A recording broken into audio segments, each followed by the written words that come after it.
ঢাকা ও এর আশপাশের এলাকায় আকাশ আংশিক মেঘলা থাকতে পারে বলে জানিয়েছে আবহাওয়া অধিদপ্তর।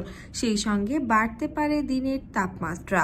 আজ বৃহস্পতিবার আবহাওয়ার 6 ঘন্টার পূর্বাভাসে এ তথ্য দেওয়া হয়।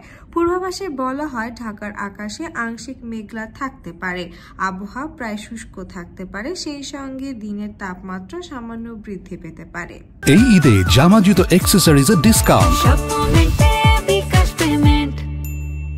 আগামীকাল শুক্রবার সন্ধ্যা 6টা থেকে পরবর্তী 24 ঘন্টায় সিলেটের বিভাগের দু-এক জায়গায় অস্থায়ীভাবে দমকা হাওয়া সহ বৃষ্টি, বজ্রসহ বৃষ্টি হতে পারে। এছাড়া দেশের অন্যত্র অস্থায়ীভাবে আংশিক মেঘলা আকাশ সহ আবহাওয়া প্রধানত শুষ্ক থাকতে পারে। সেই সঙ্গে সারা দেশে দিনের তাপমাত্রা সামান্য হ্রাস পেতে পারে এবং রাতের তাপমাত্রা সামান্য বৃদ্ধি পেতে পারে। আবহাওয়া অধিদপ্তর আরও জানায়, আগামী 5 দিনে আবহাওয়া তেমন কোনো উল্লেখযোগ্য পরিবর্তনের সম্ভাবনা নেই।